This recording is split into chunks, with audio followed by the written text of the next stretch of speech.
Hi friends, very good evening to all of you. बहुत दिनों के बाद हम मिले हैं एक नए वीडियो के साथ। एक नया अपडेट्स आया है। हम लोग पिछले एक साल से, यानी कि जब से वजीरेक्स प्लेटफॉर्म हैक हुआ है, तब से हम इसका फॉलोअप कर रहे हैं कि क्या अपडेट्स आ रहा है। पिछले एक साल से हम लोग कंटिन्यूसली फॉलोअप कर रहे हैं कि मार्केट में क्या अपडेट्स आ रहा है। तो एक नया अपडेट्स आया है। देखिए, एक वजीरेक्स की तरफ से कल के डेट में एक मेल आया है।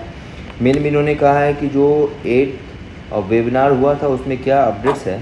We are pleased to announce that voting on the scheme will take place between 19th March 2025 to 30 p.m. Indian Standard Time to 5 p.m. Singapore Time to 28 मार्च, यानी कि 19 मार्च से इनका वोटिंग शुरू हुआ है, यानी कि कल से शुरू हुआ है और ये चलेगा 28 मार्च तक 6 p.m. On this KIS platform via Vajex platform. The voting period has been extended to give scheme creators more time to review the scheme.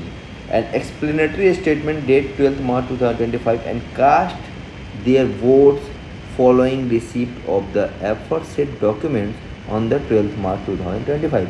You are reminded again to review in detail the scheme and explanatory statement date 12th March 2025 before casting your vote. यानी कि इनका ये कहना है कि 12 मार्च को इन्होंने एक मेल भेजा था जिसमें सब कुछ डिटेल है। उस डिटेल के हिसाब से आप जाकर देखिए, पढ़िए, समझिए, उसके बाद वोट दीजिए। लेकिन वोट देना ज़रूरी है। अब आते हैं हम वजीरेक्स के प्लेटफॉर्म पे कि वजीरेक्स के प्लेटफॉर्म पे क्या अपडेट्स है। ये देखिए, वोटिंग इज़ लाइव और मैं इसमें वोट कर चुका हूँ, अभी कुछ देर पहले किया हूँ। हाँ, सो आइए देखते हैं। सबसे पहले रीबैलेंस पोर्टफोलियो में क्या दिखाता है। तो इसमें आप देखिएगा कि 18 जुलाई को जो हमारा बैलेंस था वो 100% था। 17 जनवरी 2025 को इसका जो बैलेंस था वो ये दिखा रहा है वो 85% हो गया। ये बढ़े हुए रेट में नहीं बता रहा है, जो हमारा इन्वेस्टमेंट था उसके बेस पे ये बात कर रहा है। टुडेज़ वैल्यू जो है आप देख सकते हैं, वैल्यू जो 5,627 USDT था वो 3,927 USDT हो गया, यानी कि मार्केट फॉल है, मार्केट गिरा हुआ है। इसके एवज में उन्होंने जो बाकी 15% है उसके एवज में इन्होंने रिकवरी टोकन नाम से एक टोकन इशू किया है। तो ये देख सकते हैं, ये टोकन उन्होंने इशू किया है, ये रहा। अब बात करते हैं हम लोग रिकवरी टोकन के बारे में। तो ये देखिए, वोटिंग येस, ये हर जगह येस येस। वोटिंग येस का क्या फ़ायदा है, ये वोटिंग येस करने के बारे में आपको क्या बता रहे हैं, आइए जानते हैं। Voting yes for the restructuring improve the chances of a successful restructuring, which allows faster access to a first distribution, the ability to participate in market upside, issuance of recovery tokens, and net profit sharing and recovery of illiquid platform asset to further improve recoveries। यानी कि अगर आप चाहते हैं, आप yes कहिएगा तो उस येस करने से ये होगा कि आप लोगों का जो टोकन है, जो आपका एसेट्स है, जो आपका फंड है, वो रिलीज हो जाएगा नेक्स्ट मंथ अप्रैल या मई तक। उससे क्या फ़ायदा होगा कि आप जो market up side and down side होता है उसमें आप ट्रेडिंग कर पाएंगे। उससे वजीरेक्स का प्लेटफॉर्म एक्टिवेट हो जाएगा, जिससे कि पिछले 8-9 महीने से जो इसका प्लेटफॉर्म नहीं चल रहा है, जिससे इनको भी कोई इनकम नहीं हो रहा है प्लेटफॉर्म से, तो वो इस प्लेटफॉर्म के थ्रू जो रिवेन्यू जनरेट करेंगे उस रिवेन्यू से भी, प्रॉफिट से भी हमें मतलब कि यूजर्स को कुछ परसेंटेज शेयरिंग करेंगे। थर्ड क्या होगा, जो रिकवरी टोकन जो ये लोग दे रहे हैं उसका भी वैल्यूएशन करके आपको कुछ कुछ देते रहेंगे, तो इससे ये फ़ायदा होगा। देखिए, the first distribution in token is, ये देखिए 85%, एस्टिमेटेड रिकवरी टोकन इज लगभग 14.5%, यानी कि लगभग 15%। तो इस हिसाब से ये जो एस्टिमेटेड टोटल USDT रिकवरी बता रहे हैं A+B = 99.7%। एस्टिमेटेड फर्स्ट डिस्ट्रीब्यूशन कब होगा, अप्रैल एंड मई 2025। अब देखिए, why vote yes for the scheme, मैंने पहले ही बताया, fair treatment to for all, future recoveries illiquid platform assets, future recoveries profit sharing, market exposure and potential upside, legally binding.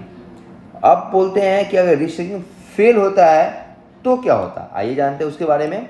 If no, what happens if you vote no, ये एक धमकी भी है, याद रखिएगा। Voting no for the restructuring reduce the chances of successful restructuring. If restructuring is unsuccessful there will be likely be significant delay in the scheme creator. अगर ये no होता है अगर आप लोग नो करते हैं तो ये रिकवरी में डिले होगा। कब तक होगा, क्यों होगा, क्या होगा, कितना मिलेगा, ये बात करते हैं। आज scheme creators will have to wait for the ownership dispute. जो ऑनरशिप डिस्प्यूट चल रहा है कि किसकी गलती से ये सब हुआ है, किसकी गलती से हैक हुआ है, तो जब तक ये केस चलेगा तब तक तो आपको एक चौनी मिलेगा नहीं, ठीक है। तो ये बोल रहे हैं कि ownership dispute with the platform to be resolve, ये जब तक प्रॉब्लम रिजॉल्व नहीं होगा इसके बारे में कोई बात नहीं होगा। Step for recovery can be considered and commenced which is subject to significant risk, uncertainty and delay. Access to distribution is expected to be significantly longer than under a successful scheme. तो ये बहुत ही लंबा जाने वाला है। देखिए value of balance बता रहे हैं, उस हिसाब से ये रिकवरी भी अगर देते हैं तो क्या देंगे 71.9%, और प्लस फ्यूचर रिकवरी में ये बोलते हैं कि 8.7% ये फ्यूचर रिकवरी का गारंटी देते हैं, तो भी ये जाएगा 80.6%, यानी कि टोटल अगर लॉस कितना हो गया 20% का। और ये कब तक होगा ये भी देखिए, एस्टिमेटेड फर्स्ट रिकवरी का जो डेट है वो अप्रैल में 2027 टू 30 है। यानी कि आपको अपने पैसे, अपने ही पैसे का रिकवरी करने के लिए आपको 5 साल वेट करना पड़ेगा। मान लीजिए आज की डेट में आपके पास कहीं 5 रुपया है और वो 5 रुपया आप छोड़ देते हैं, 2030 में 5 रुपया लेते हैं, तो उस मनी की वैल्यू क्या होगी। और आज अगर वो 5 रुपया ले लेते हैं तो अगले 5 साल में आप उस 5 को 10, 15, 20 बना सकते हैं। तो आप अगर देखेंगे तो फ़ायदा येस करने में ही है, नो करने में कोई फ़ायदा नहीं है। तो मजबूरी है, आप ये कहिए कि हमारे कंधे पे बंदूक रख कर भी बोला जा रहा है कि आप येस बोलो, तो ऑफकोर्स ये है ऐसा, हमें फोर्स किया जा रहा है येस बोलने के लिए। और येस बोलने के अलावा हमारे पास कोई ऑप्शन भी नहीं है, क्योंकि हमारे हाथ में आज की डेट में कुछ भी नहीं है। केस भी वो सिंगापुर में लड़ रहे हैं और वो जो हमें बता रहे हैं हम वही जानते हैं, इसके अलावा तो हम कुछ जानते नहीं हैं। तो बताना भी वही चाहते हैं जो वो करना चाहते हैं। तो what happen if the restructuring fails, risky, uncertain and delayed process, lower recoveries, high liquidation cost, lower recoveries, less effective asset recovery efforts, lower recoveries, no profit sharing, fight distributions, limit market exposure and limited say in liquidation. So ये overall ये है कि आपका क्या risk है। तो इसलिए दोस्तों आप सभी से एक ही है कि बेटर होगा कि आप लोग येस बोल के अपना जो फ्यूचर का जो फंड है उसको सिक्योर करें, उसको लेकर फर्दर मार्केट में मूवमेंट करें और अपने पैसे को जितना गुना कर सकते हैं वो किसी और प्लेटफॉर्म पर करें या वजेक्स पे करें। आप अभी कुछ दिन पहले आप देखे होंगे बाइबिट भी हैक हुआ था, उस पर एथेरियम की चोरी हुई थी।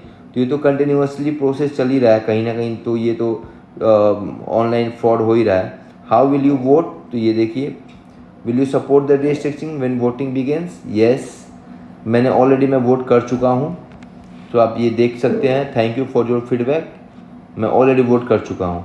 तो दोस्तों आप लोगों से भी रिक्वेस्ट है कि येस करें और इस स्कीम को जितना जल्दी हम लोग वजीरेक्स से पीछा छुड़ा लें, अपना पैसा हम लोगों को जितना परसेंट मिल रहा है ले लें और फर्दर मार्केट में मूव करें और आगे ये सोचें कि हमें क्रिप्टो मार्केट में इन्वेस्ट करना है, नहीं करना है, और करना है तो किस प्लेटफॉर्म पे करना है। वैसे गारंटी कोई भी नहीं दे सकता। वजीरेक्स को मैं सबसे सेफ मानता था, बट यहाँ भी ऐसा हो गया।